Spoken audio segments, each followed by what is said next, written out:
I won 50 million in the lottery and kept it a secret. My daughter-in-law called me a useless old woman and forbade me from attending my grandson's games out of shame. On his birthday, she shouted that I was a dead weight. That's when I decided to prepare a surprise that would change everything. Listen to my story until the end and comment from which city you're watching me.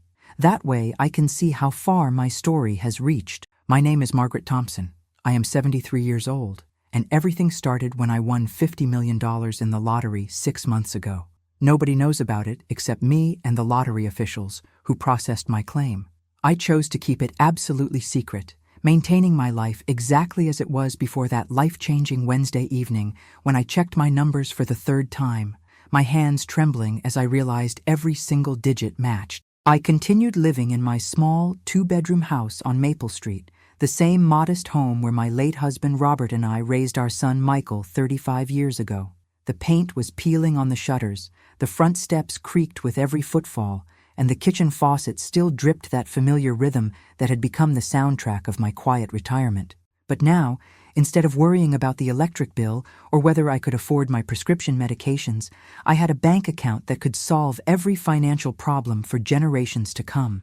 The decision to keep the windfall secret wasn't made lightly.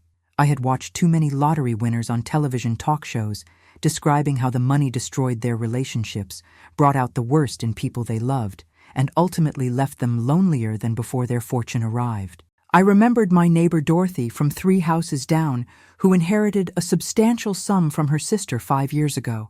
Within months, relatives she hadn't spoken to in decades were suddenly calling weekly. Friends were asking for loans they never intended to repay, and her own children were fighting over money she hadn't even spent yet. The stress killed her within 2 years, so I made a pact with myself. I would live exactly as Margaret Thompson had always lived, observing how people treated me when they believed I had nothing to offer except an aging woman's company and wisdom accumulated over 7 decades of life. What I discovered was both heartbreaking and illuminating. My daughter-in-law, Patricia, who married my son Michael 8 years ago, had always maintained a polite but distant relationship with me. She was 34 years old, worked as a marketing coordinator for a mid-sized company downtown, and considered herself sophisticated and worldly compared to what she perceived as my simple, old-fashioned lifestyle. Patricia grew up in an affluent family, attended private schools, and had never experienced financial uncertainty. When she married Michael, a hard-working electrician who earned a decent but modest living, I think she expected his family circumstances to improve significantly over time. What I hadn't fully realized until recently was how much my perceived financial situation embarrassed and frustrated her. Patricia had been hoping, perhaps even expecting, that I might contribute substantially to their household expenses, help with a down payment for a larger house, or assist with the costs of raising my 7-year-old grandson Timothy. When it became clear that I was living on a small pension and Social Security, barely managing my own modest expenses, her disappointment gradually transformed into something much darker. The first incident I clearly remember was during Timothy's soccer practice 3 months ago. I had offered to pick him up since Patricia was working late and Michael was completing an electrical job across town. When I arrived at the field in my 15-year-old sedan, Patricia pulled up simultaneously in her much newer SUV. She had apparently left work early without telling anyone. "Oh, you're here," she said coolly, walking past me toward Timothy without making eye contact. "I thought I might not be able to trust you to handle transportation." Timothy ran toward us, grass stains on his uniform and a bright smile that always reminded me so much of Michael at that age. "Grandma Margaret, did you see me score that goal in the second half?" "I saw everything, sweetheart," I told him, reaching down to ruffle his hair. "You played beautifully." Patricia interrupted our moment. "Timothy, get in my car. Grandma Margaret's vehicle probably isn't safe for children anyway." She looked directly at me as she said this, her voice loud enough for other parents nearby to hear clearly. Some people should probably consider whether they can actually afford the responsibility of caring for children before offering to help. I felt my cheeks burn with embarrassment, but I simply smiled and told Timothy I would see him soon. As I walked back to my car, I heard Patricia talking to another mother about how difficult it was when family members wanted to help but didn't have the resources to do so properly. The implication was unmistakable. From that point forward, Patricia's comments became increasingly frequent and cutting. She began making remarks about my clothing, suggesting that I dressed like someone who shopped exclusively at thrift stores.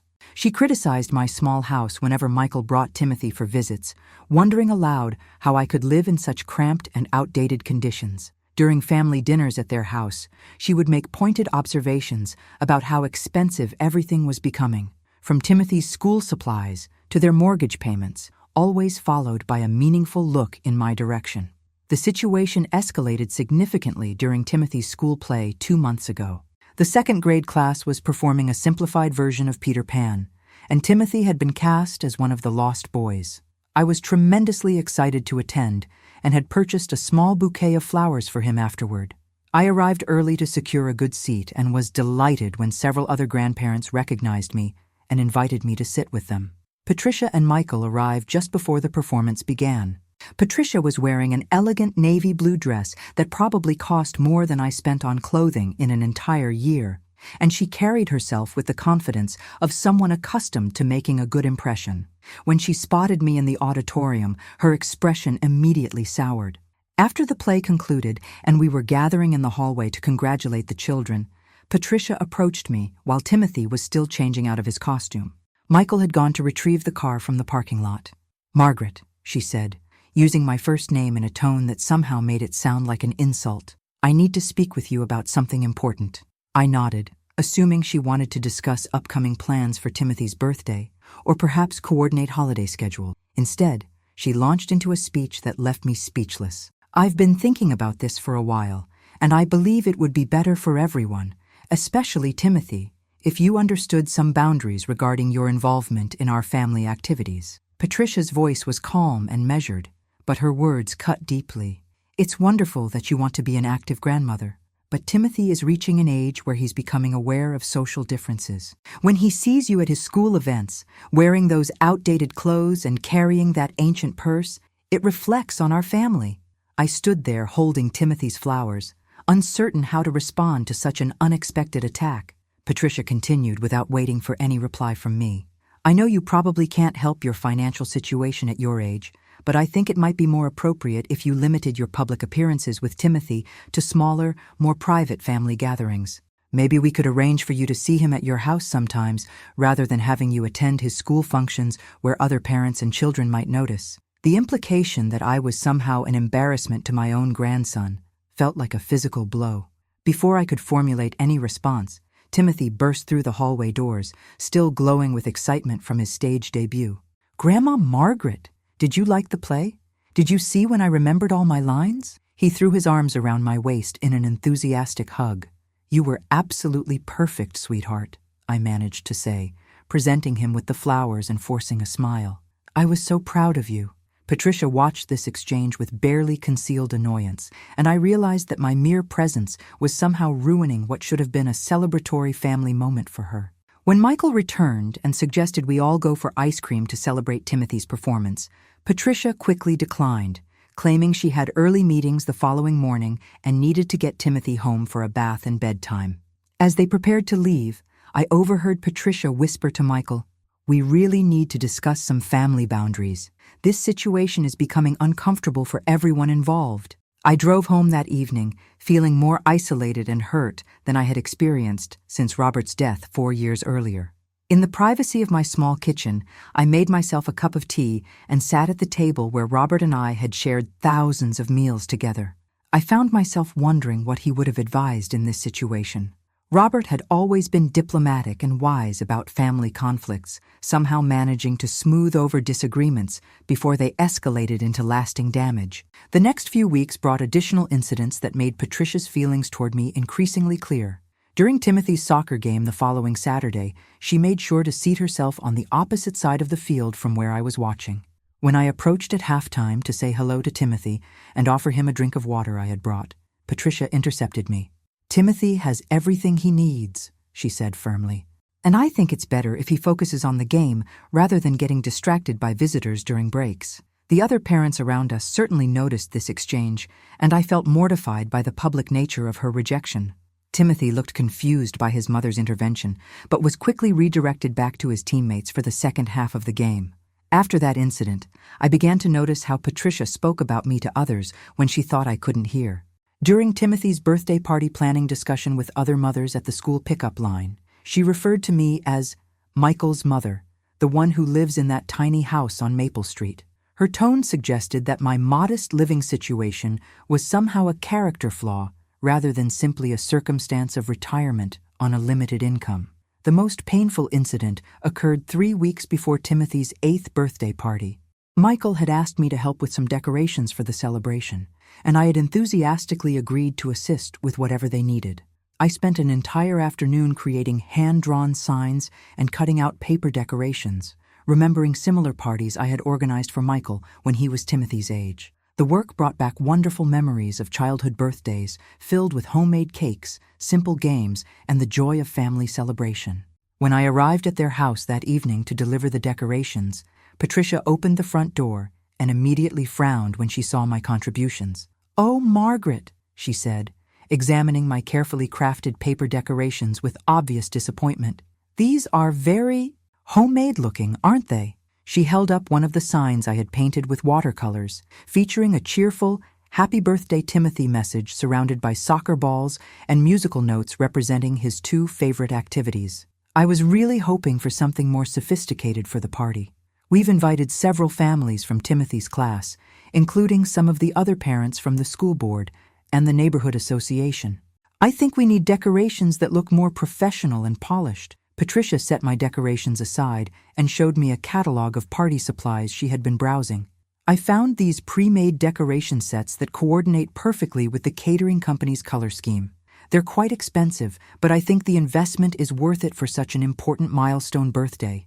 I understood immediately that my handmade contributions were being rejected in favor of expensive store-bought alternatives. While part of me felt hurt by this dismissal of my efforts, I tried to be understanding about Patricia's desire to create an impressive celebration for Timothy. "Of course," I said quietly. "Whatever you think is best for Timothy's party. I just wanted to help however I could." "Yeah."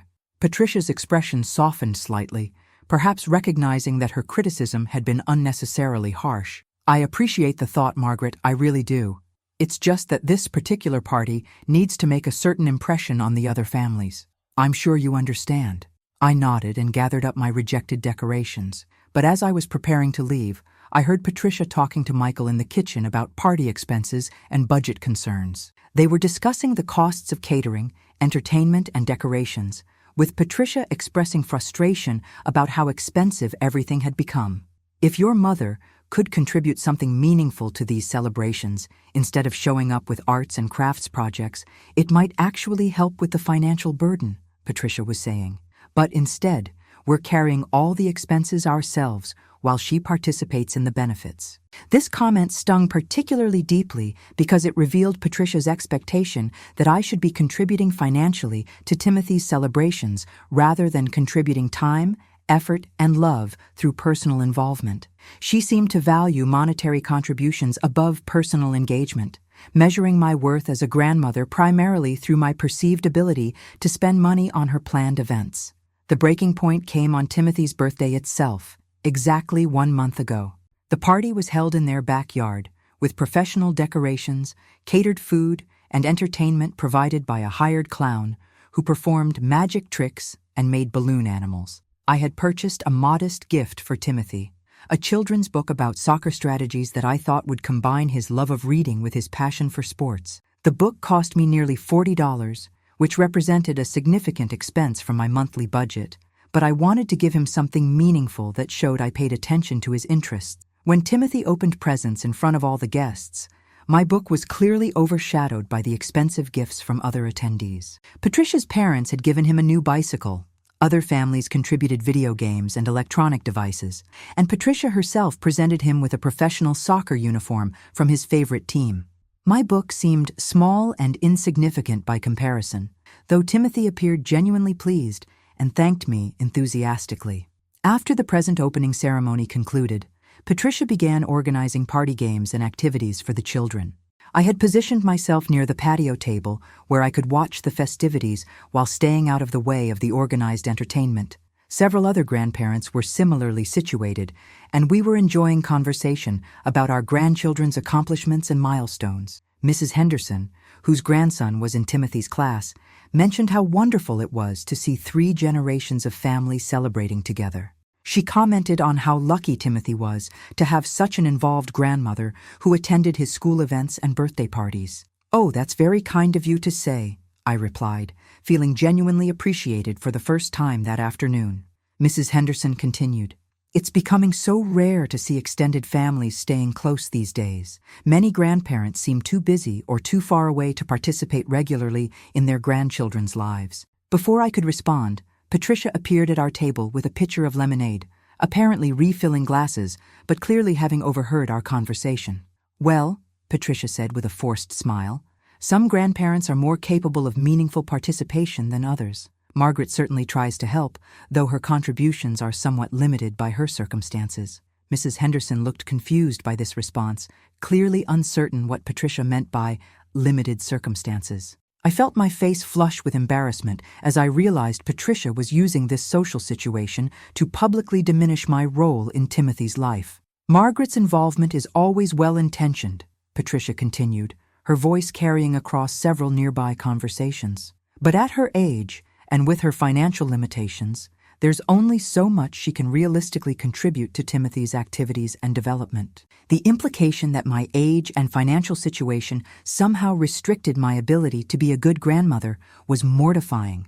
Other parents and grandparents were now listening to this exchange, and I could sense their discomfort as they witnessed what was essentially a public humiliation. Mrs. Henderson tried to redirect the conversation diplomatically. "Well, I think any grandparent's love and attention is valuable, regardless of their circumstances." But Patricia wasn't finished making her point. "Of course love is important, but children also need practical support and guidance from adults who can provide meaningful resources for their growth and opportunities. Timothy is at an age where he's becoming aware of these differences, and I think it's important for all the adults in his life to consider what they can realistically offer." At that moment, Timothy ran up to our table, sweaty and laughing from the party games, completely oblivious to the tension surrounding the adults' conversation. "Grandma Margaret," he called out, climbing onto the chair next to mine. "The clown wants to know if you want a balloon animal too. He made me a soccer ball, and he said he could make you anything you want." His innocent enthusiasm provided a stark contrast to his mother's criticism just moments earlier.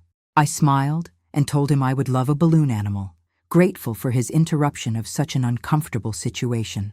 As Timothy dragged me toward the entertainment area, I heard Patricia explaining to Mrs. Henderson and the other adults at the table that children sometimes don't understand the appropriate boundaries between generations, and that she was working on teaching Timothy to be more considerate of others' limitations. The balloon artist, a cheerful young man dressed in colorful clothing and face paint, greeted me warmly and asked what type of animal I would prefer.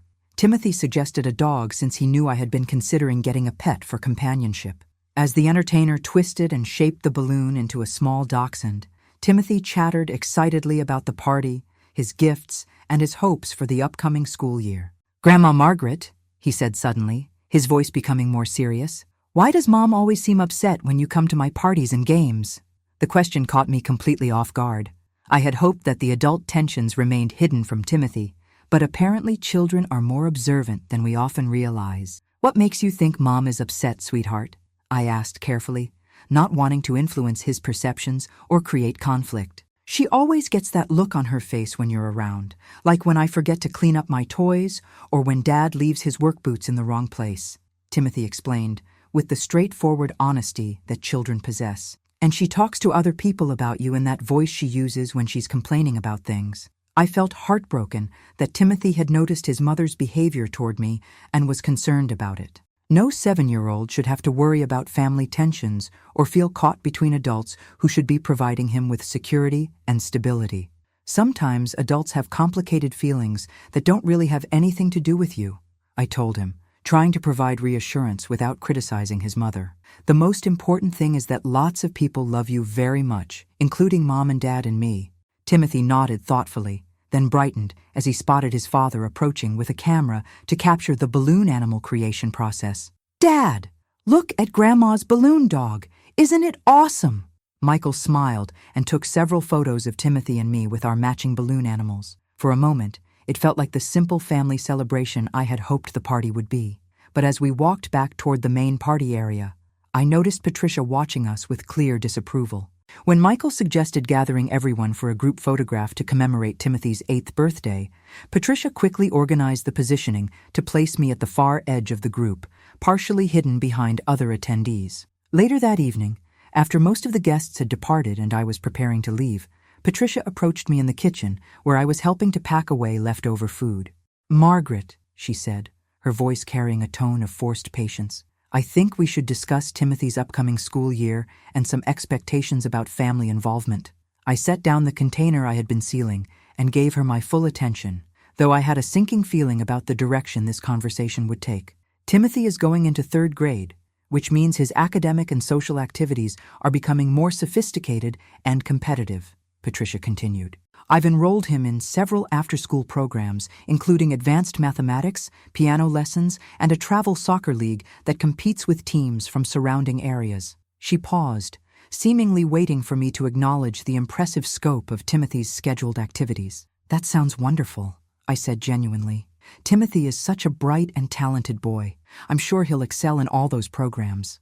"The thing is," Patricia continued, "these activities require a significant commitment from the entire family, not just financially, but also in terms of time, transportation, and social engagement with other families who have children in similar programs." I began to understand where this conversation was leading, but I remained silent and allowed her to continue. "Many of the other families in these programs have certain expectations about family presentation and involvement. Timothy will be meeting children whose grandparents are professionals, business owners, community leaders. These are families with substantial resources and social connections." Patricia moved closer, her voice becoming more direct and less diplomatically phrased. "I think it would be best for Timothy's social development and future opportunities if you limited your participation in his more public activities. You could certainly continue to see him at home, maybe have him visit you occasionally, but I don't think it's appropriate for you to attend his soccer games, school events, or other activities where he might be judged by association." The explicit nature of this request left me speechless. Patricia was essentially asking me to hide my relationship with my grandson to avoid embarrassing him in front of what she considered more socially acceptable families. "Patricia," I said slowly, trying to process the full implications of her words, "Timothy is my grandson. I love him dearly, and I believe he enjoys having me involved in his life. Are you really asking me to stay away from his activities because you're concerned about what other people might think?" "I'm asking you to consider what's best for Timothy's future," she replied firmly.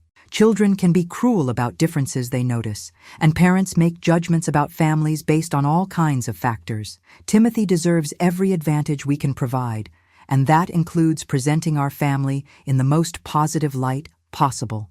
At that moment, Michael walked into the kitchen carrying a stack of used plates from the backyard. He immediately sensed the tension between Patricia and me. "Everything okay in here?" he asked, looking back and forth between us.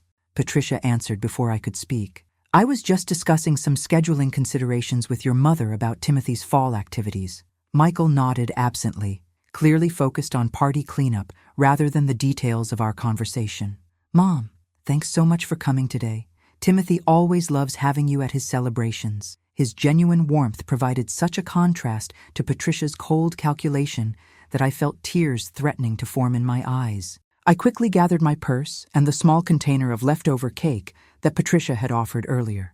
"I should head home," I said, kissing Michael on the cheek and waving goodbye to Timothy, who was playing in the living room with some of his new birthday gifts. As I drove home that evening, I reflected on Patricia's ultimatum and the impossible position it created. She was essentially asking me to voluntarily exclude myself from my grandson's life to serve her social ambitions and protect what she perceived as the family's reputation. The request felt both cruel and absurd, but I also recognized her power in the situation. As Timothy's mother and the primary decision-maker about his activities and social calendar, Patricia could easily limit my access to him if I refused to comply with her wishes. Over the following days, I found myself replaying every interaction I had ever had with Patricia, searching for signs of this underlying resentment that I had somehow missed.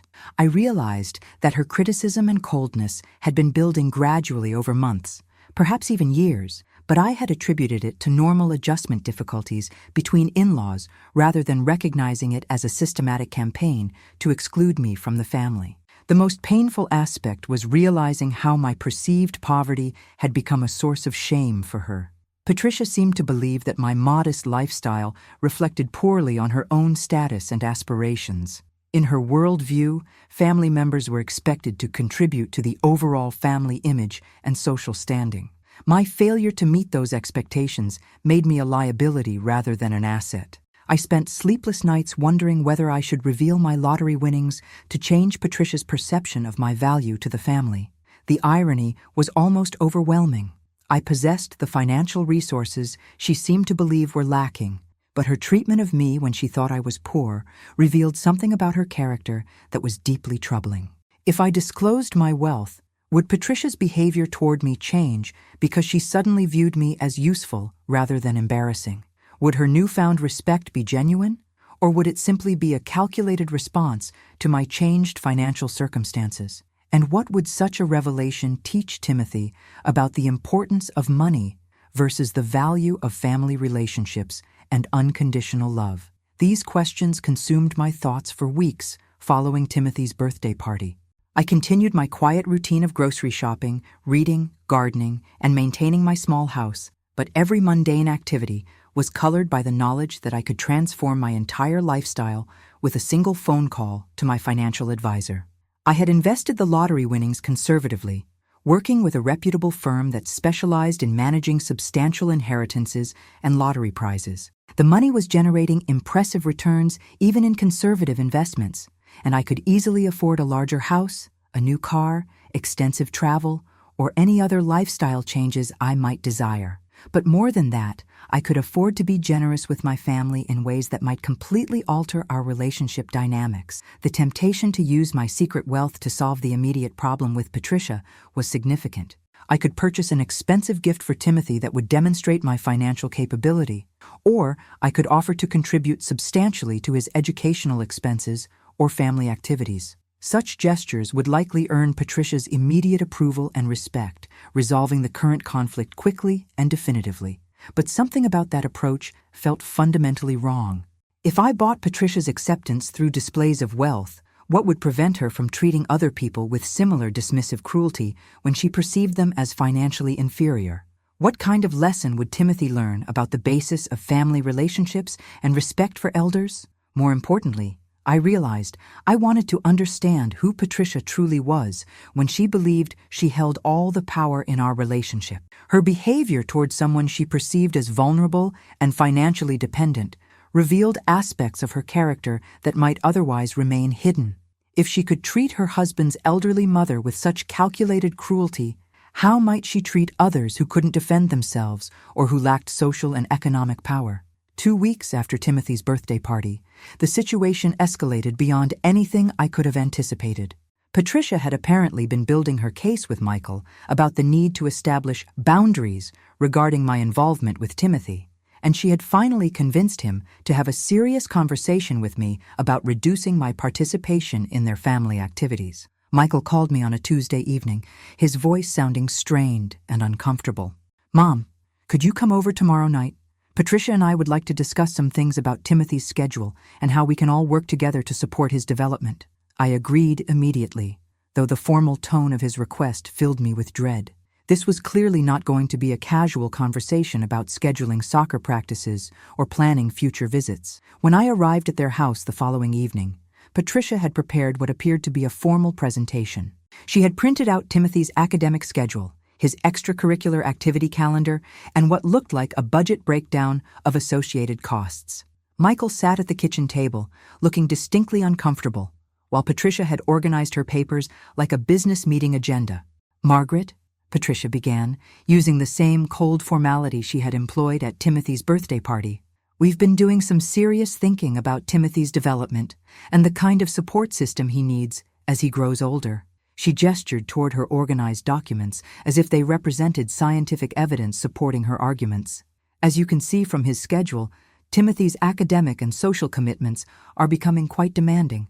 He's enrolled in accelerated mathematics, piano lessons twice a week, travel soccer with games and tournaments on weekends, And we're considering adding a foreign language program as well.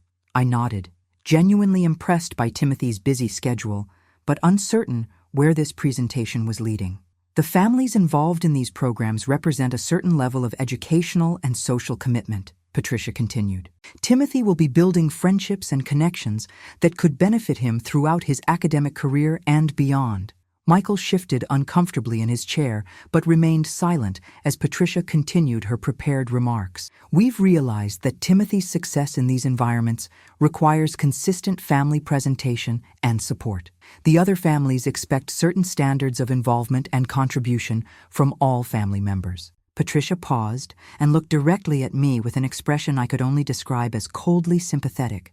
Margaret, we know you care about Timothy deeply, and we appreciate your love and support, but we've come to the conclusion that your continued involvement in Timothy's more public activities might actually limit his opportunities for social development and acceptance among his peer group.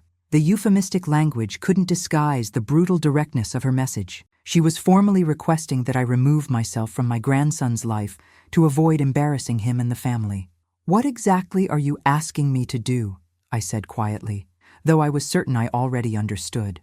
Patricia glanced at Michael, apparently expecting him to take over the explanation, but he remained silent and avoided eye contact with both of us. She returned her attention to me with obvious impatience. "We think it would be best if you limited your visits with Timothy to private family time at your house or occasionally here at home.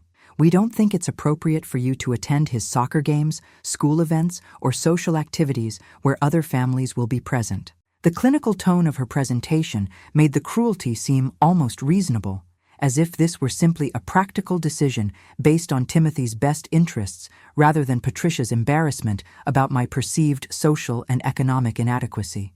"And if I don't agree to these limitations?" I asked, curious about how far she was prepared to push this ultimatum. Patricia's mask of diplomatic concern slipped slightly, revealing the steel beneath her polite presentation. "Then I'm afraid we'll have to restrict your access to Timothy more severely. As his parents, we have the right and responsibility to determine who influences his development and social formation." The threat was unmistakable. If I didn't voluntarily withdraw from Timothy's public life, Patricia would use her authority as his mother to limit my access to him entirely. At this point, Michael finally spoke, though his words offered no comfort or support. "Mom," he said, still avoiding eye contact, "Patricia has some valid concerns about Timothy's social development and our family image. Maybe it would be better if you pulled back a little bit and let us handle the more public aspects of Timothy's activities." The betrayal in Michael's words cut deeper than anything Patricia had said. My own son was asking me to hide my relationship with my grandson to serve his wife's social ambitions. The son I had raised as a single mother after Robert's death, the child I had sacrificed for and supported through every challenge of his youth, was now treating me as an embarrassment to be managed and concealed. "I see," I said, standing up from the table and gathering my purse. "Thank you both for being so direct about your expectations." Patricia apparently misinterpreted my calm response as acceptance of her terms. "I'm so glad you understand, Margaret. This really is best for everyone, especially Timothy. You can still be a wonderful grandmother within appropriate boundaries." I looked at both of them sitting there, Patricia with her satisfied expression and Michael with his obvious relief that the confrontation was concluding peacefully. "I do understand," I said. "I understand exactly what kind of people you both are." As I walked toward the front door, I heard Patricia say to Michael, "Well, that went much better than I expected. I thought she might create more drama about the whole situation." I drove home that night with perfect clarity about my next steps.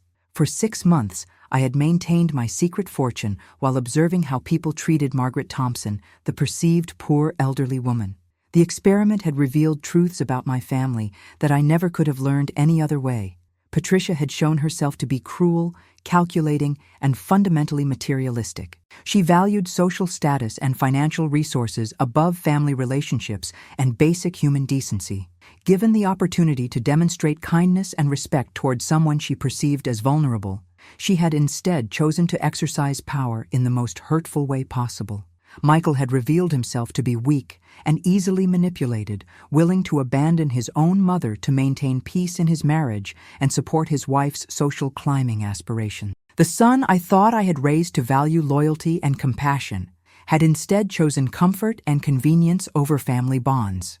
But most importantly, I had learned that Timothy was growing up in an environment where love and family relationships were being subordinated to social status and material concerns. His innocent questions about why his mother seemed upset with me indicated that he was already absorbing the tension and beginning to understand that adult relationships could be conditional and calculating. That realization finally convinced me that my silence was no longer serving anyone's best interests, least of all Timothy's. He deserved to understand that family members should treat each other with respect and unconditional love, regardless of their financial circumstances or social status. He needed to see that his grandmother had value and dignity independent of Patricia's approval or disapproval.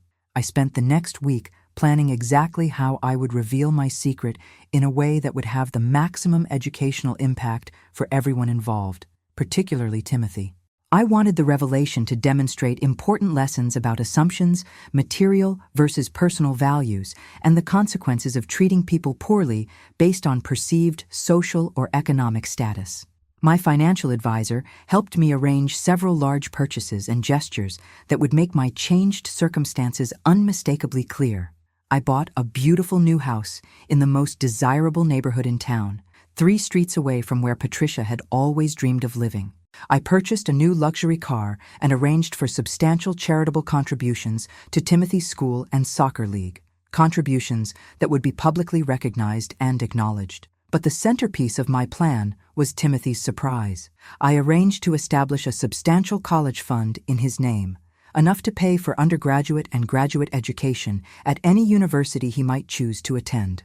The fund would be administered through a trust that would also provide for additional educational opportunities, travel, and enrichment activities throughout his childhood and adolescence. Most importantly, I planned to reveal all of this information during a family gathering where Patricia's behavior toward me could be witnessed by extended family members and friends, creating a public record of her treatment of someone she perceived as financially vulnerable.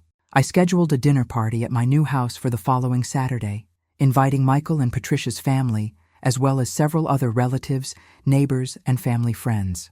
I told everyone I wanted to celebrate Timothy's recent birthday and share some exciting news about changes in my life. Patricia responded to the invitation with obvious confusion. She couldn't understand why I was hosting a dinner party when I had supposedly been struggling financially and had just agreed to limit my involvement in family activities. When she called to ask about the details, I simply told her I was looking forward to celebrating with everyone and that she would understand everything when she arrived. On the morning of the dinner party, I arranged for a catering company to deliver and serve a sophisticated meal, complete with professional service staff and elegant table settings. I had my new house decorated with fresh flowers and hired a photographer to document the evening's events. When Patricia and Michael arrived with Timothy, their confusion was immediately apparent.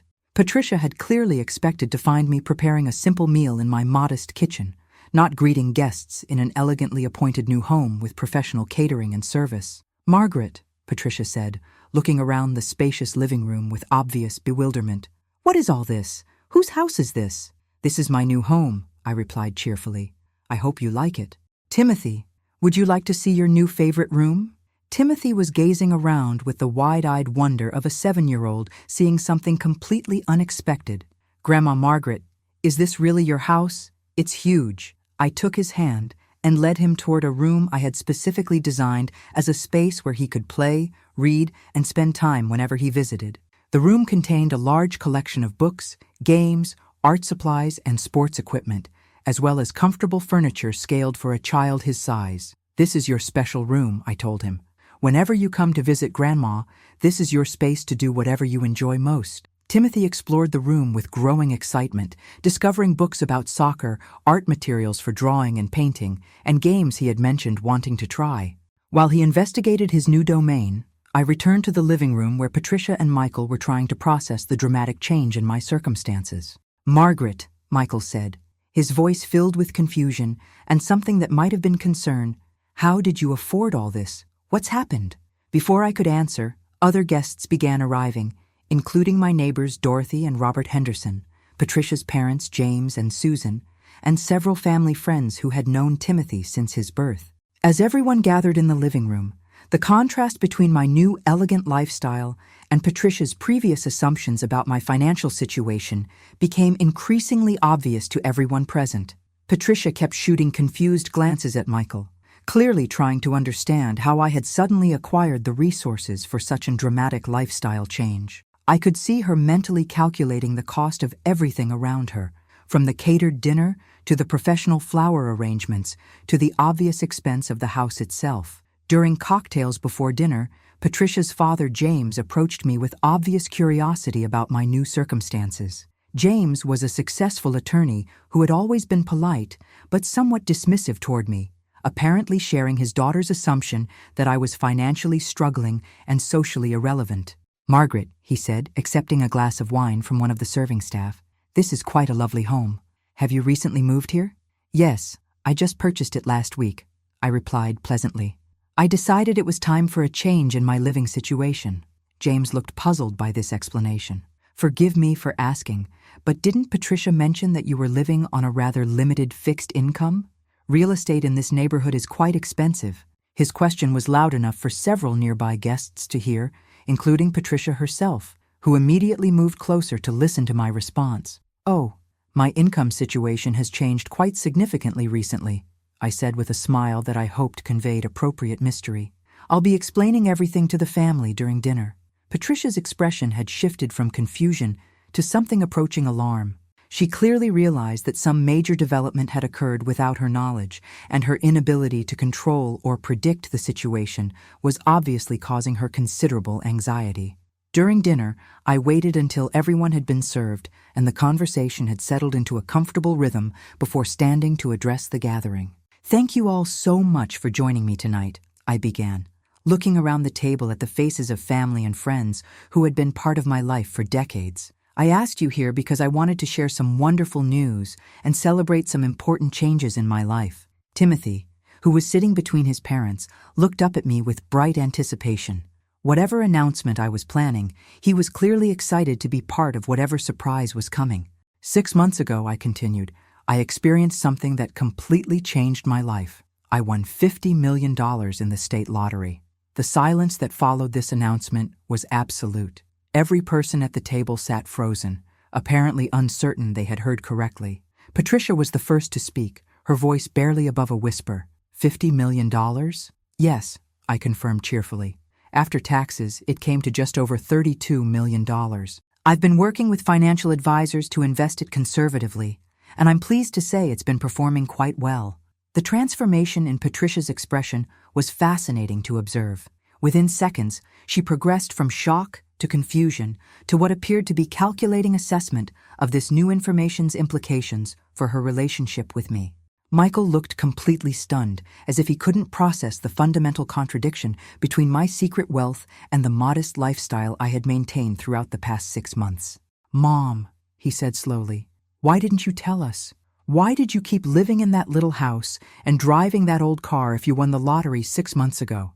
This was exactly the question I had been hoping someone would ask, because it created the perfect opportunity to explain the lesson I had been conducting throughout the past half year. "That's an excellent question, Michael," I said, still standing so that everyone could hear me clearly. "I decided to keep the money secret because I wanted to observe how people treated Margaret Thompson when they believed she had nothing material to offer except her love and companionship." I paused to let this explanation settle before continuing with the more pointed aspects of my revelation. I wanted to understand who would value me for myself and who would only respect me if they believed I could provide financial benefits or social advantages. The experiment has been quite educational. Patricia's face had gone completely pale, and I could see her beginning to understand the implications of her treatment of me over the past several months. Every cruel comment, every public humiliation, every calculated effort to exclude me from Timothy's life had been observed and remembered by someone with the resources to respond in ways she never could have imagined. James cleared his throat nervously, perhaps recognizing that his own dismissive attitude toward me might also be subject to reevaluation in light of this new information. "Margaret," he said carefully, "that's quite a unique approach to managing a windfall. Most people would probably want to share such good news with their families immediately. Most people don't have the opportunity to learn what I've learned, I replied. For instance, I discovered that my daughter-in-law has some very strong opinions about the relationship between financial resources and family value. Patricia finally found her voice, though she sounded shaken and uncertain. Margaret, I think there might be some misunderstandings about recent conversations we've had. Oh, I don't think there are any misunderstandings, I said pleasantly. I think our recent conversations have been quite clear and direct. Perhaps you'd like to share with everyone here what you told me about Timothy's social development and my role in his life? The challenge in my voice was unmistakable, and Patricia clearly realized she was being asked to publicly defend statements that would sound much different in the context of my revealed wealth than they had when she thought she was addressing a powerless elderly woman. We were discussing Timothy's activity schedule and trying to coordinate family involvement, Patricia said weakly, obviously searching for a way to reframe her previous ultimatum in more acceptable terms. That's a very diplomatic way to describe it, I observed. Perhaps Michael could help you remember the specific details of what you said about my participation in Timothy's public activities. Michael looked desperately uncomfortable, clearly understanding that he was being asked to choose between supporting his wife's previous statements or acknowledging their cruelty in front of our gathered family and friends. Timothy, who had been listening to this adult conversation with growing confusion, finally spoke up with the directness that children often bring to complicated situations. Mom, are you talking about when you said Grandma Margaret couldn't come to my soccer games anymore because of how she looks? He asked innocently. The silence that followed Timothy's question was even more profound than the one that had greeted my lottery announcement. Patricia looked horrified that her son had been paying attention to and understood her criticism of me. Timothy, she said quickly, that's not exactly what I said. We were talking about scheduling and logistics. But Timothy, with the literal honesty of childhood, continued to clarify what he had observed. You said Grandma's clothes were too old, and her car was embarrassing, and that the other families would think bad things about our family if she kept coming to my activities. Every adult at the table was now staring at Patricia, with expressions ranging from shock to disapproval. Her parents looked particularly mortified, apparently learning for the first time about their daughter's treatment of her elderly mother-in-law. Susan, Patricia's mother, spoke for the first time since my announcement. Patricia, please tell me Timothy is mistaken about what you said. Patricia's face had progressed from pale to flushed as she realized that her carefully managed family image was collapsing in front of the very people whose opinions she most valued. There have been some complicated family discussions about boundaries and expectations, she said, clearly struggling to find language that might minimize the damage of Timothy's honest recounting. Complicated discussions about boundaries, I repeated, allowing some of the hurt I had been suppressing to enter my voice for the first time. Patricia, you told me that my presence at Timothy's activities was embarrassing to your family. You asked me to limit my involvement in my grandson's life because you were concerned about what other parents might think of my clothing and my 15-year-old car. The weight of this revelation settled over the dinner table like a heavy blanket. Everyone present could now understand exactly how Patricia had treated someone she believed to be vulnerable and financially dependent. Dorothy Henderson, who had witnessed some of Patricia's behavior at Timothy's birthday party, spoke up with obvious anger. Patricia, I was there when you made those comments about Margaret at Timothy's birthday celebration. I couldn't believe what I was hearing, but I thought perhaps there was some family context I didn't understand. What comments? Asked James, his attorney's instincts apparently engaged by the growing evidence of his daughter's problematic behavior. Dorothy looked directly at Patricia as she recounted what she had witnessed. Your daughter told a group of parents that Margaret's age and financial limitations restricted her ability to be a meaningful contributor to Timothy's development. She implied that Margaret was more of a burden than a benefit to the family.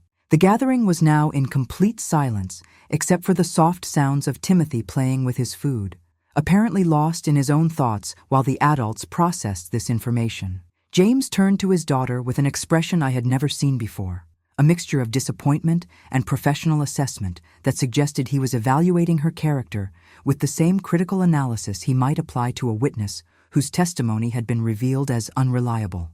Patricia, he said slowly, are these accusations accurate?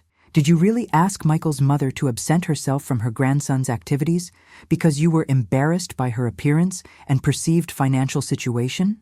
Patricia looked around the table desperately, apparently searching for some avenue of defense or explanation that might salvage her reputation with her family and friends. Everyone is taking these conversations out of context, she said, her voice rising with what sounded like panic.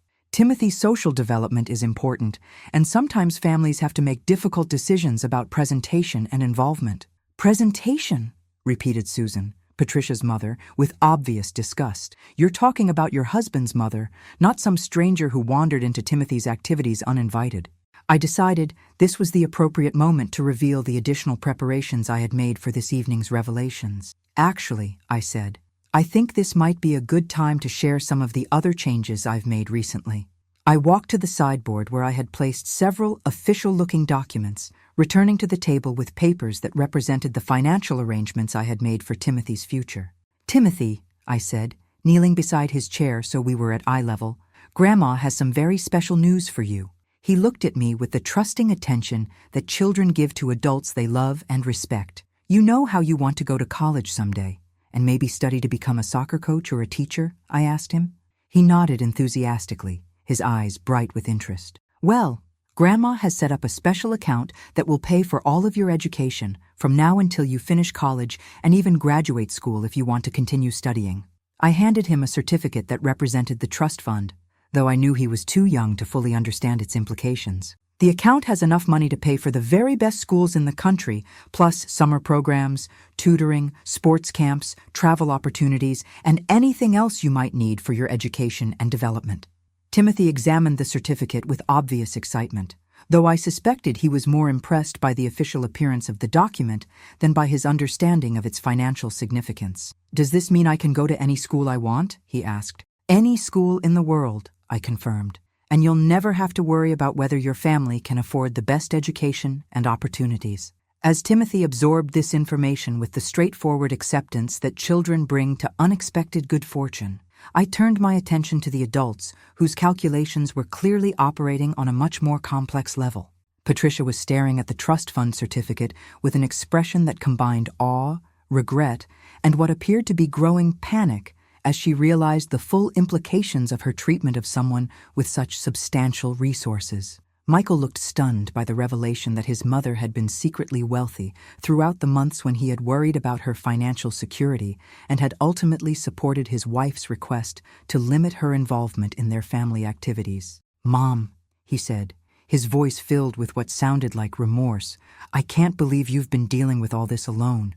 Why didn't you trust us enough to share what was happening?"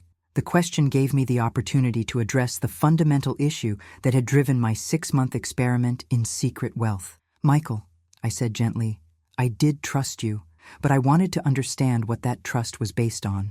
I wanted to know whether your love and respect for me was conditional on my ability to provide financial benefits, or whether it was based on our relationship as mother and son." I paused to let him consider the implications of this distinction. Unfortunately, when Patricia asked you to choose between supporting her request to exclude me from Timothy's life and defending your mother's right to participate in her grandson's activities, you chose to support Patricia's position. Michael's face crumpled as he realized how his decision appeared in the context of my revealed wealth. "Mom, I was trying to keep peace in the family. I thought maybe if we just adjusted some arrangements temporarily, everyone could be happy.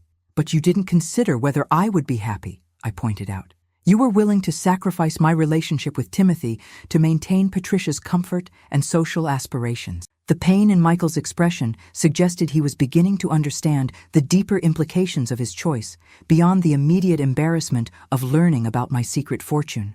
James had been listening to this exchange with the focused attention of someone accustomed to analyzing complex interpersonal dynamics. When he spoke, his voice carried the authority of someone rendering a professional judgment. "Patricia," he said to his daughter, "you need to understand that what you've done here goes far beyond poor judgment or social awkwardness. You systematically humiliated and excluded an elderly family member based entirely on your perception of her financial vulnerability." Patricia looked at her father with obvious shock, apparently unprepared for such direct criticism from someone whose approval she had always taken for granted. "But Dad," she protested, I was thinking about Timothy's opportunities and social development. These decisions aren't just about personal feelings. They're about practical considerations for his future. No, James replied firmly. These decisions were about your own insecurity and social climbing ambitions. You used your son's future as justification for treating your mother-in-law with cruelty and disrespect. Susan nodded in agreement with her husband's assessment. Patricia, I'm ashamed of your behavior. We raised you to treat family members with respect and loyalty, regardless of their circumstances. The public nature of this family reckoning was clearly devastating for Patricia, who had always prided herself on maintaining perfect appearances and social relationships. Timothy, who had been examining his trust fund certificate and listening to the adult conversation with the selective attention children apply to complex discussions, suddenly looked up with a question that cut to the heart of the entire situation. Grandma Margaret, he said, if you've been rich this whole time, why didn't you tell Mom and Dad? Then Mom wouldn't have been worried about you having enough money. The innocent logic of his question highlighted the fundamental misconception underlying Patricia's behavior. Timothy assumed that if his mother had known about my wealth, she would have treated me differently, not because she valued money over family relationships, but because she would have been relieved of concern about my financial well-being. That's a very good question, Timothy, I said. I didn't tell Mom and Dad about the money because I wanted to see how they would treat me when they thought I didn't have very much. I wanted to know if they loved and respected me for who I am, or only if they thought I could give them things. Timothy considered this explanation with the seriousness children bring to questions about adult motivations. But that doesn't make sense, he said. Mom and Dad should love you because you're my grandma, and you're nice to me, and you make good cookies, and you always come to my games to cheer for me. His simple summary of what should matter in family relationships provided a stark contrast to the complex social and financial calculations that had driven Patricia's behavior. You're absolutely right, I told him. Those are exactly the things that should matter. Patricia had been listening to this exchange with growing distress, apparently realizing that her son's natural understanding of family loyalty made her own behavior appear even more problematic by comparison. Timothy, she said, reaching toward him with obvious desperation to repair some of the damage to her image. Mom was just trying to make sure you had the best opportunities possible. Sometimes adults have to make complicated decisions. But Timothy, with the directness that children often display when they sense adult explanations don't match observable reality, responded with uncomfortable honesty. But Mom, you said mean things about Grandma Margaret to other people. I heard you tell Mrs. Henderson that Grandma was too poor to help our family. That wasn't about my opportunities. That was just being mean. The accuracy of Timothy's observation left Patricia without any viable defense. Her son had clearly understood that her behavior toward me was motivated by cruelty rather than concern for his welfare. Dorothy Henderson, who had remained silent during much of this family confrontation, finally spoke with the moral authority of someone who had witnessed Patricia's behavior firsthand. Patricia, she said, I've known Margaret for 15 years, and she has always been one of the kindest, most generous people in our community. The way you've treated her, trying to exclude her from her own grandson's life because you were embarrassed by her appearance, is simply inexcusable. She paused, clearly struggling with her own anger before continuing. What makes it even worse is that you did this while she was secretly dealing with the stress and decisions that come with a major lottery windfall. Instead of providing support and understanding during what must have been an overwhelming time, you added the burden of family rejection and humiliation. This observation introduced an aspect of my situation that I hadn't fully considered myself. Dorothy was right that managing a sudden fortune had been stressful and isolating, and Patricia's treatment had made an already challenging situation much more difficult. Michael finally spoke again, his voice filled with what sounded like genuine remorse and understanding. Mom, he said, I'm so sorry. I can't believe we put you through all this when you were dealing with something so huge on your own. You must have felt so alone and hurt. His recognition of my emotional experience during the past 6 months felt like the first authentic family connection I had experienced since winning the lottery. I did feel alone, I admitted, and I felt hurt by Patricia's treatment and by your decision to support her ultimatum rather than defending our relationship. I looked around the table at the faces of family and friends who were witnessing this unprecedented family drama. But I also learned some very important things about people's character and values. Timothy's trust fund isn't just about providing him with educational opportunities, it's about ensuring he grows up understanding that family relationships should be based on love and respect, not on financial calculations. Patricia had been growing increasingly agitated throughout this conversation, apparently realizing that her social and family reputation was being permanently damaged in front of people whose opinions mattered to her. "This whole situation is completely unfair," she burst out, her composure finally cracking completely. "How was I supposed to know you were secretly wealthy? I made reasonable decisions based on the information I had available." The selfishness of this response was so obvious that several people at the table actually gasped in shock. Patricia was essentially arguing that her cruel treatment of me was justified because she hadn't known about my financial resources. James looked at his daughter with obvious disappointment and embarrassment.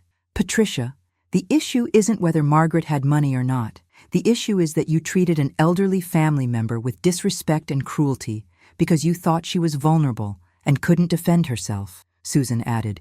"We're horrified that you would behave this way toward anyone regardless of their financial situation. But the fact that you targeted Michael's mother, someone who should have been able to count on your kindness and support, makes it even worse." Timothy had been listening to this adult conversation with growing confusion and distress. Finally, he looked up at his mother with the direct questions that children ask when they need to understand complicated situations. "Mom, why are you upset that Grandma Margaret has money? Isn't it good that she doesn't have to worry about buying food and paying for her house?" Patricia looked at her son with obvious panic, realizing that she was being asked to explain her reaction in terms that a 7-year-old could understand and evaluate. "I'm not upset that she has money, Timothy," Patricia said, her voice shaking. "I'm just surprised that she didn't tell us about it."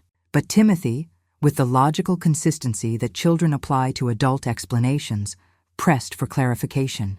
"But you said she was too poor to help our family and that her clothes were embarrassing. If you're happy she has money now, why were you mean to her when you thought she didn't have money?" This question exposed the fundamental flaw in Patricia's position so clearly that she simply couldn't provide a coherent response. Any answer would require her to admit either that she had been cruel to someone she believed was vulnerable, or that her current distress was based on her embarrassment at being caught in that cruelty. I decided this was the appropriate moment to address the broader implications of the evening's revelations and establish some new expectations for our family relationships. "Patricia," I said, "I think Timothy's questions highlight the most important issue we need to discuss. Your treatment of me was wrong regardless of my financial situation. If I had actually been struggling financially and socially isolated, your behavior would have been even more cruel, not more justified." I paused to ensure everyone was following this crucial distinction. "The fact that I happen to be secretly wealthy doesn't excuse your decision to exclude me from Timothy's life or your efforts to humiliate me in front of other people. It just means I have resources to respond to your behavior in ways you didn't anticipate." Patricia looked around the table desperately, apparently hoping someone would offer support or at least understanding for her position. Instead, she found herself facing the unified disapproval of family and friends who had witnessed her behavior and found it inexcusable. "What do you want from me?" she asked, her voice now filled with what sounded like desperation. "Do you want me to apologize? Do you want me to promise to include you in Timothy's activities? What would make this situation better?" The question revealed that Patricia still didn't understand the fundamental nature of the problem. She was treating this as a negotiation or a conflict that could be resolved through the right combination of concessions and promises, rather than recognizing it as a revelation of character that couldn't be easily undone. "Patricia," I said gently, "this isn't about what you can do to fix the immediate situation. This is about understanding what your behavior revealed about your values and your treatment of vulnerable people." I looked at Timothy, who was listening intently to our conversation. "Timothy, what do you think would happen if you treated your friends badly when you thought they couldn't defend themselves, but then tried to be nice to them when you found out they had something you wanted?" Timothy considered this hypothetical situation with the moral clarity that children often display. "That would be really mean," he said. "And they probably wouldn't trust me anymore because they would know I was only being nice because of what they had, not because I really liked them." That's exactly right, I confirmed. And that's the problem with what happened here. Even if Mom promises to treat me better now, how can I trust that her kindness is real rather than just a response to learning about my money? This explanation seemed to resonate with Timothy in a way that the adults' more complex discussions had not. He looked at his mother with what appeared to be disappointment and confusion. "Mom," he said, "did you really only want to be mean to Grandma Margaret because you thought she was poor?" Patricia's face crumpled as she realized her son was evaluating her behavior with the straightforward moral judgment that children apply to questions of fairness and kindness. "Timothy, it's more complicated than that," she said weakly. But Timothy, with the persistence that children show when adult explanations don't satisfy their need for clarity, continued his questioning. "But if it's wrong to be mean to poor people, and it's wrong to only be nice to rich people, then what you did was wrong both ways, right?" The simplicity of Timothy's logic cut through all the complex justifications and explanations that Patricia had attempted to offer. Her 7-year-old son had identified the fundamental moral problem with her behavior in terms that no one could dispute or rationalize away. Michael had been listening to his son's questions with obvious pride and pain, apparently recognizing that Timothy possessed the moral clarity that he himself had failed to demonstrate when faced with his wife's ultimatum about my involvement in their family. "Timothy's right," Michael said, looking directly at me for the first time since my lottery revelation. "Mom, what Patricia did was wrong, and what I did by supporting her was wrong too. We should have treated you with respect and love, regardless of your financial situation." This acknowledgement felt like the beginning of genuine understanding, rather than just embarrassment about being caught in poor behavior. "Timothy," I said, turning my attention back to my grandson, "do you understand why Grandma wanted to see how people would treat her when they thought she didn't have much money?" He nodded seriously. "Because then you could tell who really loved you and who just wanted your stuff. That's exactly right. And now I know that you love me for the right reasons, because you've always been kind and excited to spend time with me, whether you thought I was rich or poor." Timothy smiled at this recognition, apparently pleased to understand that he had passed a test he hadn't known he was taking. "Does this mean you're going to move back to your old house?" he asked, clearly concerned about the practical implications of my revelation. "No, sweetheart, I'm going to stay in my new house, and you're welcome to visit me there anytime you want. Your special room will always be ready for you." Patricia had been listening to this exchange between Timothy and me with growing distress, apparently realizing that my relationship with her son was continuing to develop independently of her approval or disapproval. "Margaret," she said, "I think we need to discuss the practical arrangements for Timothy's schedule and activities going forward." The presumption in her statement that she still controlled my access to Timothy and could dictate terms for our relationship was so remarkable that several people at the table looked shocked by her continued arrogance. "Patricia," I replied calmly, "I don't think you're in a position to be making demands about practical arrangements." I gestured toward the other guests at the table who had witnessed the entire evening's revelations. "Everyone here has heard how you treated me when you thought I was vulnerable and powerless.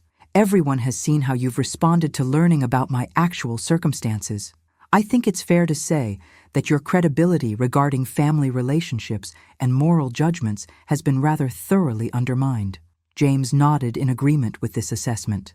"Patricia, you need to understand that your behavior tonight, and apparently for months previously, has been completely unacceptable. You don't get to set terms or make demands after treating Margaret so badly."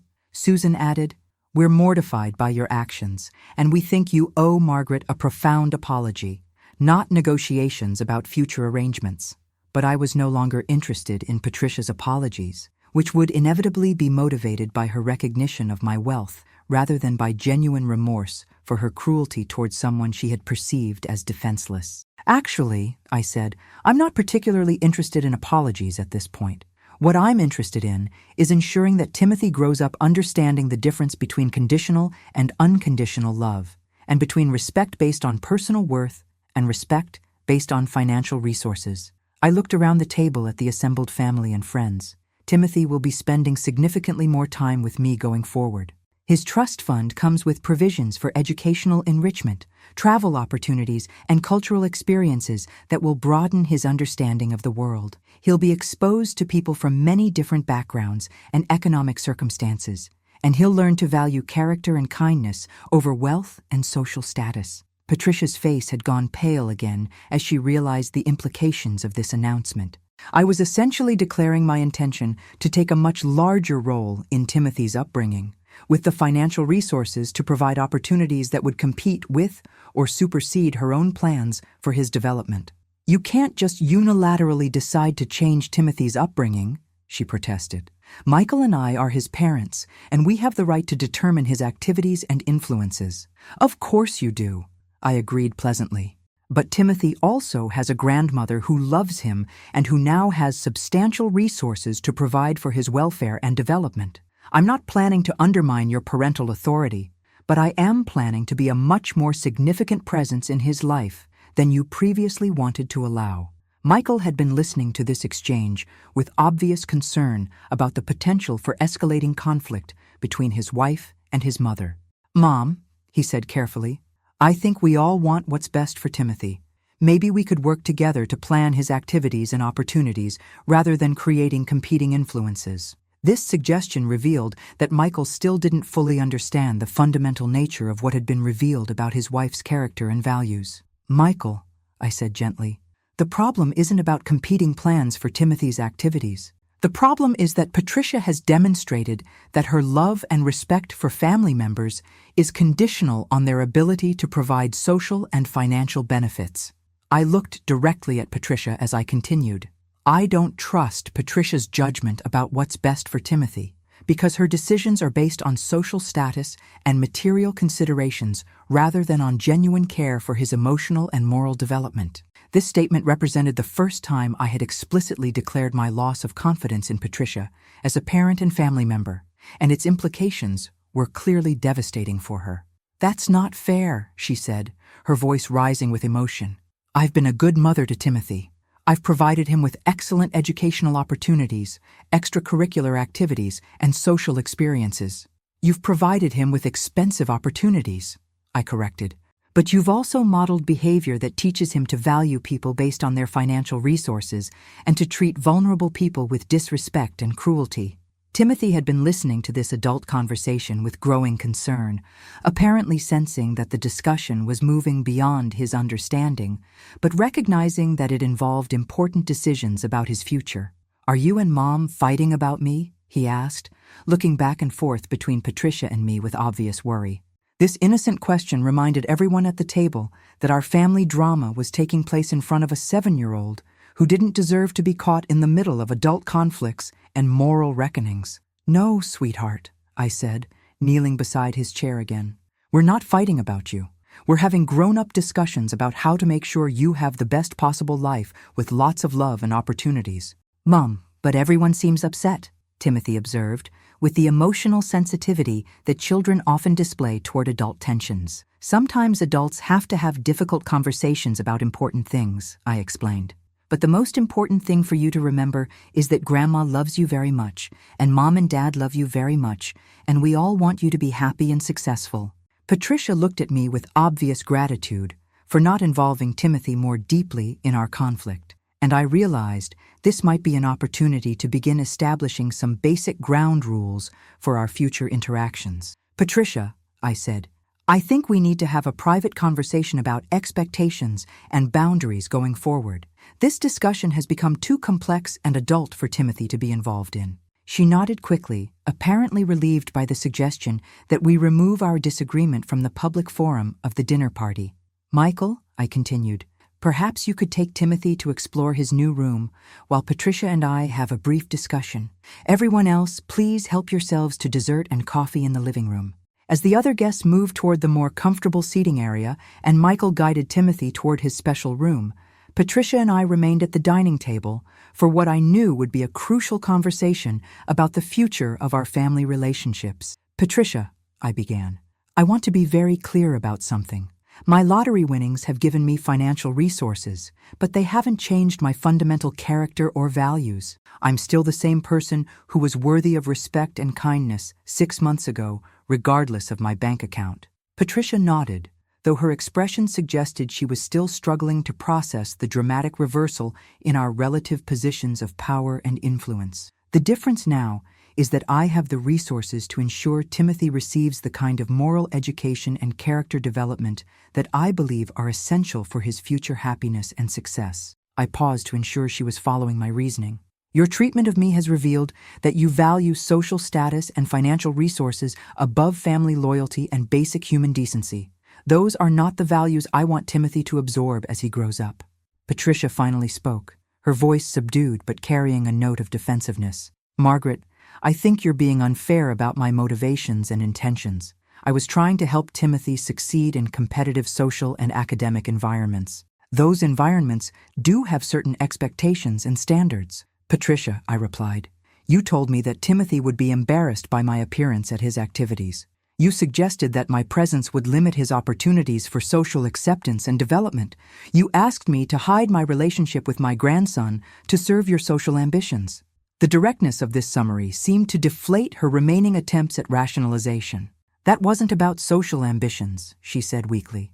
That was about practical considerations for Timothy's future. No, I said firmly. That was about your discomfort with being associated with someone you perceived as socially and economically inferior. Timothy never expressed any embarrassment about my presence at his activities. Other children never made any negative comments about my appearance or my car. The embarrassment was entirely yours. This distinction was crucial because it highlighted how Patricia's own insecurities and social climbing aspirations had driven her treatment of me, rather than any genuine concern for Timothy's welfare. Moving forward, I continued, Timothy will spend alternate weekends with me, plus one evening per week for dinner and homework assistance. During school holidays and summer breaks, he'll participate in educational travel and enrichment programs that I'll arrange and fund. Patricia looked alarmed by the scope of involvement I was proposing. That's a very substantial change to Timothy's schedule, she said. We'll need to coordinate with his existing activities and commitments. Timothy's trust fund includes provisions for any activities you've already planned, plus substantial additional opportunities that wouldn't otherwise be available to him, I explained. He won't lose anything he currently enjoys, but he'll gain access to experiences and education that will broaden his perspective considerably. I could see Patricia calculating the implications of this arrangement, recognizing that my financial resources would allow me to provide opportunities that would compete with her own plans for Timothy's development. What if Timothy doesn't want to participate in the activities you're planning? She asked. Then he won't participate, I replied simply. Unlike some people, I don't believe in forcing children to conform to adult expectations that serve the adults' interests rather than the children's welfare. The implicit criticism in this statement was clear, and Patricia flinched as she recognized the reference to her own behavior. Margaret, she said, I think you're still angry about our previous conversations, and I understand why. But I hope we can move forward in a way that benefits Timothy rather than continuing to relitigate past disagreements. This attempt to reframe our conflict as a past disagreement rather than a revelation of fundamental character flaws was exactly the kind of manipulation I had come to expect from Patricia. Patricia, I said, this isn't about relitigating past disagreements. This is about establishing future expectations based on what we've learned about each other's values and priorities. I leaned forward slightly to emphasize the seriousness of what I was about to say. You've demonstrated that your respect for family members is conditional on their perceived social and economic value. You've shown that you're willing to exclude and humiliate vulnerable people when you believe they can't defend themselves. Those revelations about your character aren't going to disappear just because you're now embarrassed about being caught. Patricia's expression hardened as she realized I wasn't going to allow her to simply apologize and move forward without acknowledging the deeper implications of her behavior. So what are you saying? She asked. That you're going to punish me indefinitely for making some poor decisions about family dynamics? The fact that she characterized her systematic cruelty as poor decisions about family dynamics revealed that she still didn't understand the fundamental nature of what she had done. I'm saying that Timothy deserves to grow up with role models who demonstrate unconditional love, respect for vulnerable people, and values that prioritize character over social status, I replied. I'm not confident that you can provide that kind of moral guidance, given what you've revealed about your own priorities. Patricia sat back in her chair, apparently recognizing that this conversation was not going to result in the quick reconciliation and return to normal family dynamics that she had hoped for. What about Michael? She asked. Are you going to hold him responsible for supporting my position, or are you willing to rebuild your relationship with your son? This was actually a question I had been considering throughout the evening. Michael's behavior had been deeply disappointing, but it had been driven by weakness and conflict avoidance rather than by the calculated cruelty that Patricia had demonstrated. Michael chose to support your ultimatum rather than defending his mother's relationship with her grandson, I said. That was a serious failure of character and loyalty, but I believe his failure was based on poor judgment rather than fundamental cruelty. I paused to consider how to explain the distinction I was making. Michael can rebuild my trust by demonstrating that he understands what he did wrong and by consistently choosing family loyalty over convenience going forward. You, on the other hand, revealed something about your core values that can't be easily changed or forgotten. Patricia looked stricken by this assessment, apparently realizing that I was essentially declaring her morally unredeemable based on her treatment of me. That seems incredibly harsh, she said. People can change and grow. I can learn from this experience and become a better person. Perhaps, I agreed. But Timothy can't wait for you to complete that personal growth process. He's 7 years old now, and the values he absorbs during the next few years will shape his character for the rest of his life. I gestured toward the living room where we could hear Timothy's excited voice as he explored his new room with Michael. I'm not willing to risk Timothy's moral development on the possibility that you might eventually understand why your behavior was wrong. I'd rather ensure he has consistent exposure to people who already understand the difference between right and wrong. Patricia was quiet for several minutes, apparently processing the implications of my position. When she finally spoke, her voice carried a note of desperation that I had never heard before. Margaret, please don't take Timothy away from me. He's my son, and I love him more than anything in the world. I know I made mistakes, but I can do better. The genuine emotion in her plea reminded me that despite her cruel behavior toward me, Patricia did love Timothy and had been a devoted mother in many ways. Patricia, I said more gently, I'm not trying to take Timothy away from you. I'm trying to ensure he has access to the full range of love and support that his family should provide, including his grandmother's involvement in his life. I paused to let this reassurance settle before continuing with my expectations. But I am going to be a much more significant presence in Timothy's life than you previously wanted to allow. And I am going to make sure he understands that family members should treat each other with respect and kindness regardless of their financial circumstances. Patricia nodded slowly, apparently beginning to accept that our family dynamics had permanently changed as a result of the evening's revelations. What do you need from me going forward? She asked. This question suggested that she was finally ready to acknowledge my authority in the situation, rather than attempting to maintain control over my relationship with Timothy. I need you to treat me with the basic respect and courtesy that any family member deserves, I said. I need you to include me in Timothy's activities and celebrations without making me feel like an unwelcome burden. And I need you to model appropriate behavior for Timothy by demonstrating that your love and respect for people isn't based on their financial resources. These requirements seemed reasonable and achievable, but I knew they would require Patricia to fundamentally change her approach to family relationships and social interactions. I can do that, she said, though her voice carried uncertainty about whether she truly understood what such changes would entail. I hope so, I replied. Because Timothy is watching how all the adults in his life treat each other, and he's learning lessons about loyalty, respect, and love based on what he observes. At that moment, Timothy burst back into the dining room, his face glowing with excitement about his new room and the possibilities it represented. "Grandma Margaret!" he called out, running toward my chair.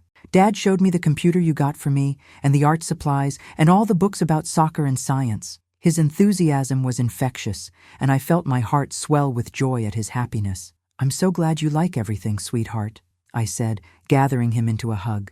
"We're going to have wonderful times together, learning and exploring and having adventures." Patricia watched this interaction with an expression that combined love for her son with what appeared to be genuine regret about her previous attempts to limit our relationship. "Timothy," she said, "Grandma Margaret and I have been talking about how we can all spend more time together as a family." Timothy looked between his mother and me with the cautious optimism that children display when they sense that adult conflicts might be resolving. "Does that mean you're not upset with Grandma anymore?" he asked his mother directly. Patricia met my eyes briefly before answering her son, and I could see her struggling to find words that would be honest without burdening him with the complexity of our adult disagreements. Mom and Grandma had some misunderstandings about family activities and spending time together, she said carefully. But we've talked about it, and we're going to make sure we all get to enjoy lots of time with you. Timothy accepted this explanation with the straightforward satisfaction that children show when they believe their world is returning to stability and predictability. Good, he said simply, because I want to have Saturday soccer games with Mom and Dad cheering, and I want to have special projects with Grandma Margaret, and I want everyone to come to my school events together. His vision of family harmony provided a clear template for what our relationship should look like going forward, and I realized that Timothy's own wisdom and emotional intelligence would be crucial guides for navigating our changed family dynamics. That sounds perfect, I told him. And you know what? Now that Grandma has more resources, we can plan some really special adventures together. Would you like to visit some famous soccer stadiums around the world? Or maybe explore some amazing museums and historical sites? Timothy's eyes widened with excitement at these possibilities. Could we really do that? Could we go see where the World Cup games are played? We can do anything you want to do, I confirmed. The world is full of incredible places and experiences, and we're going to explore as many of them as possible. Patricia watched this exchange with an expression that seemed to combine happiness for her son with what might have been envy about the opportunities my wealth could provide for him. Michael returned from the living room, where he had been talking with our other guests, and I could see from his expression that he had been having his own difficult conversations about the evening's revelations. "Mom," he said, approaching our group at the dining table, "I owe you a much more complete apology than I offered earlier." I waited for him to continue, curious about what he had realized during his reflection on the situation. "I've been thinking about what happened over the past few months, and I realize that I failed you in a fundamental way," he said, his voice carrying genuine remorse. "When Patricia asked me to choose between supporting her position and defending your relationship with Timothy, I should have refused to make that choice at all." This acknowledgement suggested a deeper understanding of the situation than I had expected from him. A son should never agree to limit his mother's relationship with her grandson based on someone else's social embarrassment or status concerns, he continued. "I should have told Patricia that your involvement in Timothy's life was non-negotiable, regardless of any other considerations." The clarity of this statement gave me hope that Michael had genuinely learned something important from the evening's events. "I'm grateful for that understanding," I told him, "and I hope you'll remember it if similar situations arise in the future." Michael nodded emphatically. "I will never again allow anyone to suggest that your relationship with our family should be limited or hidden. You're Timothy's grandmother, and you deserve respect and inclusion regardless of any other factors." Patricia listened to her husband's declaration with an expression that suggested she understood the implications for her own future behavior. Michael was essentially establishing a boundary that would prevent her from attempting to exclude me again, even if our relationship remained strained.